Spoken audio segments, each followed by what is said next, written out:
اللہ نے میرے نبی کو کیسا بنایا؟ ایک بدو عورت ہے، ان پڑھ عورت ہے، ام معبد الخزاعیہ، وہ میرے نبی کا حلیہ بتاتی ہے۔ آپ کو ترجمہ کر کے سناؤں گا، لیکن آپ الفاظ کا ردم اور الفاظ میں میوزک وہ آپ سب محسوس کریں گے۔ وہ بدو عورت کہتی ہے رأیت رجلا ظاہر الوضاء ابلج الوجه حاسن الخلق لم تعبه ثجلة ولم تزر به سعلة وصيم قصيم في عينيه دعج في أشفاره وطف في صوته سحل في لحيته كثافة في عنقه سطع وصيم قصيم أكحل أحور أزج أقرن إن تكلم علاه البهاء وإن سكت فعلاه الوقار وكأن منطقه خرزات نظم ينحدرن۔ اللہ، پتہ چلا کہ الفاظ کا ردم، وہ کوئی بولو تو صحیح، کیا ردم ہے۔ اب ترجمہ سنو۔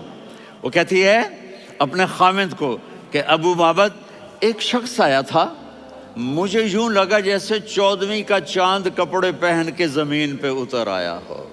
سبحان اللہ، کیا انتہائی خوبصورت، انتہائی حسین و جمیل، پیٹ نکلوا نہیں کہ بدصورت ہو جائے۔ کہا اتنا خوبصورت تھا کہ سر سے پاؤں تک حسن اس کا غلام تھا، خوبصورتی اس کی باندھی تھی، اور میں جدھر سے دیکھتی تھی مجھے حسن ہی حسن نظر آتا تھا، اور جب میں اس کے چہرے پر دیکھتی تو میری آنکھ نہیں بھرتی تھی، میرا جی چاہتا تھا میں دیکھتی جاؤں دیکھتی جاؤں دیکھتی جاؤں، میرا دل نہیں بھرتا تھا۔ کون؟ وسیم۔ وسیم اسے کہتے ہیں جس کو دیکھنے سے دل نہ بھرے۔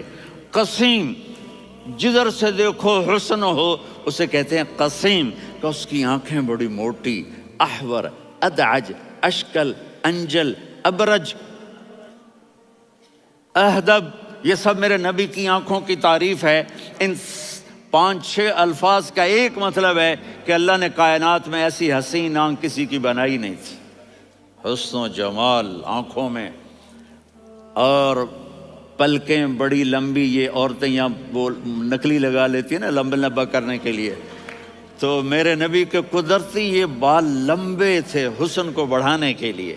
داڑھی بڑی خوبصورت تھی، زبان میں، آواز میں جادو تھا، آواز میں کشش تھی، آواز میں ایک ایسا دل کھنچتا تھا، گردن لمبی تھی، سر سے پاؤں تک حسن و جمال تھا۔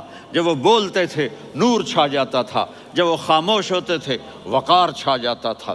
اور سوا البطن و صدر، سینہ اور پیٹ برابر، سبت القصب، سیدھا قد تھا، سیدھا قد، بالکل سیدھا قد، عریض المنکبین، چھاتی چوڑی تھی، طویل الزندین، بازو لمبے تھے، رحب الراحہ، یہ ہتھیلی بڑی چوڑی تھی، چوڑی ہتھیلی سخاوت کی نشانی ہوتی ہے۔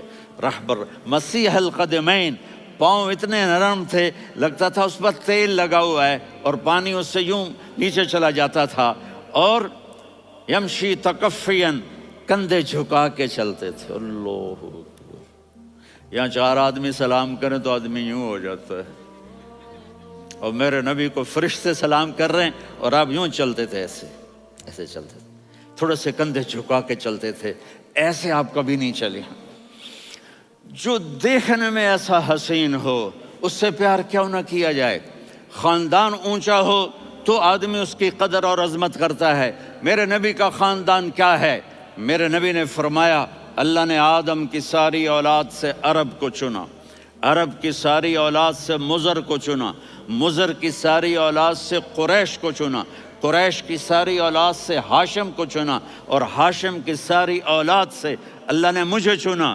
میں سب سے اعلیٰ خاندان کا ہوں، عالی نسب ہوں۔ میرے اللہ نے میرے 10 نام رکھے ہیں، میں محمد، میں احمد، میں ماہی، میں حاشر، میں عاقب، میں فاتح، میں ابو القاسم، میں طٰہٰ، میں یاسین۔ ان سے پوچھو، میں ایک مثال دیتا ہوں، محبت ہوتی ہے نا، چھوٹا بچہ گود کا، میرا چاند، میرا دلارا، یہ اس کا بچہ ہے بٹن جتنا، یہ نبیل کا اتنا سا ہے، تو اس کو کبھی یوں اٹھاتا ہے، کبھی یوں اٹھاتا ہے، کبھی یوں اٹھاتا ہے، کبھی یوں اس کو لوریاں دیتا ہے، میرا چاند، کالا ٹٹ، میرا چاند، میرا چاند، میرا چاند۔ تو میرے رب کو اپنے حبیب سے محبت ہے، تو صرف محمد نہیں کہتا، چونکہ محمد کہنے سے محبت کا فلو نکلتا نہیں، تو اللہ نے اپنی محبت کے فلو کو نکالا، میرا محمد، میرا احمد، میرا ماہی، میرا حاشر، میرا عاقب، میرا فاتح، میرا قاسم، میرا ابو القاسم، میرا طٰہٰ، میرا یاسین۔ یہ اللہ نے اپنے حبیب کے نام۔ اور پھر قرآن میں جاؤ، شاہد، مبشر، نذیر، داعی الی اللہ، سراج منیر، رؤوف، رحیم، عزیز، حریص، مزمل، مدثر۔ یہ اللہ نے پورے قرآن میں سارے نبیوں کا نام لیا، یا عیسیٰ، یا موسیٰ، یا یحییٰ، یا ابراہیم، یا نوح، نام لے کر پکارا، لیکن اپنے حبیب کو ایک دفعہ بھی یا محمد نہیں کہا، بلکہ لقب سے پکارا، یا ایھا النبی، یا ایھا الرسول، یا ایھا المزمل، یا ایھا المدثر۔ میرے رب نے اپنے حبیب کو ساری نسلوں میں سب سے اعلی نسل بنایا۔ اگر اپنے نبی سے پیار نہ کریں تو کس سے پیار کریں؟